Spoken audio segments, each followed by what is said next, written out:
Right, Oud update. So I'm now at the stage where I'm planning for how it's all going to go back together. So I got the rosettes off reasonably intact. The surface facing out had this sort of coloured, it's probably a shellac coating, although it was very brittle, and so it did flake off relatively easily. But there are some pieces of damage to the wood that I'm going to have to try and address and stabilize them a little bit, because I think it's a little bit fragile. On the back surface it looks way more fragile. So we got work to do there, but I'm sure that'll work out. And so that's the plan for the rosettes.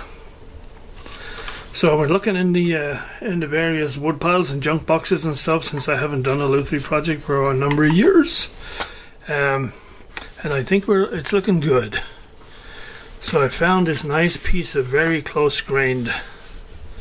You can see the grain is very close, nice and straight, parallel, quarter sawn. It's 3 mil thick, and my top here is 2 mil, so we'll have some thicknessing to do. And I think you'll agree the colour match is not bad. Who knows what it'll be like when it's covered, or when it's got some coating on it, but at the moment it looks good. So what I'm thinking for this is, since I have the width, rather than try and repair this crack and then glue this crack and then insert a piece here, I'm just going to take a straight line here and cut it all the way up, a nice clean straight line, and then replace it with this single piece right here. And I think that'll be far more robust. Then I can put little patches on the back to hopefully hold it together. So that's the plan right now for that aspect of the top. For the peg head, I think, or the peg box, the only thing that I'm thinking of doing is, since when it broke it tore off the back veneer, and since it's very thin and it's sort of all hollowed in here, I might actually replace that whole bit, because that's just a standard piece of mahogany veneer. So we'll definitely think of doing that, because obviously where this end here goes into the neck, you want it to be a very good solid joint, so that you get proper sound transfer.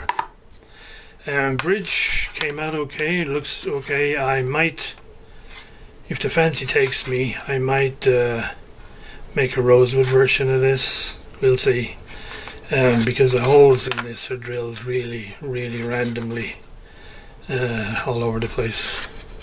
It's a little scorch mark here. I got a little bit too close with the heat gun, but that'll sand off if I need to keep this, and we shall see about that later on.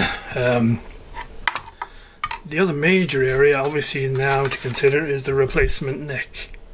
And so here is the neck, such as it is.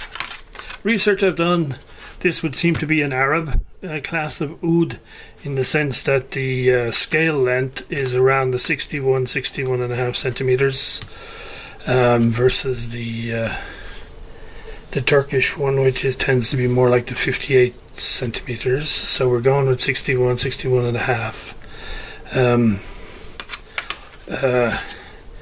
Now the original one, I'm not sure what wood the white wood is here, but it looks fairly soft because the grain is quite wide, certainly on one side, and then it's got a veneer on it and a sort of a fingerboard on top, which looks to be walnut or mahogany.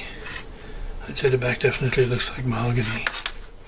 Anyway, and so I thought, if that is softwood, I really don't like the idea of using that, and I also don't like the idea of fixing it with just a dowel, because I'm not exactly sure about how we set this neck. And the problem with the dowel fixing is you get one shot at it, and if it's off, really ain't a whole lot you can do, because you're going to be sort of drilling a hole out making it larger, and the whole fit will get sloppy and everything. So based on some of the construction videos I've seen on the old web, it's also doable to fit it with a dovetail. So I'm thinking I'm going to use a dovetail method because I feel more confident I'd be able to set the neck afterwards. In terms of what wood I'm going to make it with, I found a nice ebony blank for a guitar neck, which has been sitting there for a long time, and so I thought, let's wheel this into service. And so right now I think the thickness is sufficient here that you'll be able to do it without having to glue multiple pieces together and quarter, flip them through 90 degrees. And then in terms of fitting a fingerboard on it, I found in the junk box an ebony peghead veneer, which turns out to be pretty much spot on the right length. So that was very fortunate. So I can fit that on here. And then there is enough room right up at the top here, if I do it properly, to make one of these, to remake that decorative end that goes in here on top of the dovetail. So that's the plan for that. So I think that's it. That's, if you like, the planning bit right now. And I'll have to go through all of the braces and see which ones I can definitely reuse and which ones I definitely can't. And I'm probably going to use a different method to hold these little hexagons in rather than those massive great chunks of stuff that were there before. One of the books that I bought, I don't know, back around 2007 I guess, is this wonderful book on historical lute construction by the late Robert Lundberg. And I got it really just because it's a wonderful book, and it's really interesting to read the history of the instrument, and also the second half of it is all about how you build a lute. Now of course a lute and an oud are different, the oud really being the ancestor of the lute. So the dear old oud is not really covered in here at all. I was hoping it might help me in areas like how do you connect the neck to the body, and somewhat surprisingly in the case of the lute, there's no joint. You just, there's the neck end of there's the sort of body end of the neck, and it literally just butts up against the block on the body here, and you just have a screw that runs through. And so it relies on the fit with the end cap here and the glue, and you can screw on some temporary blocks to make sure it doesn't move and stays aligned while the glue sets up. And there you go, that's it. I don't think that's going to help me.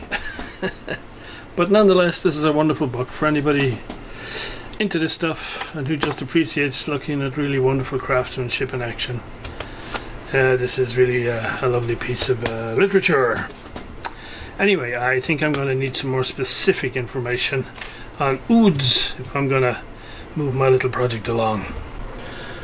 So I've checked out the braces, and there's 3 or 4 going to have to be remade. So number 4, number 6, and number 9 definitely have to be remade. Number 10 has a split running up the middle of the grain. I may be able to just glue that up and then I can use this. If not, I have to make another one of those. But numbers 4 and 6 here definitely left wood behind. So there's no flat surface continuous here that I could use for gluing. So, and this piece of wood, it's not maybe exactly the same thickness as these guys, but it's real close. So we're not going to worry about it. We're just going to use this and move right on ahead. For the top plate piece here, I am going to have to come up with some sort of a jig to hold this while I thin it down by 1 millimeter. And right now the only thing I can think of that I have that would be able to do that effectively is the old Wegener safety planer. which is always fun to use. But I'll have to rig up something that's going to hold that piece of wood so it's not going to fly away.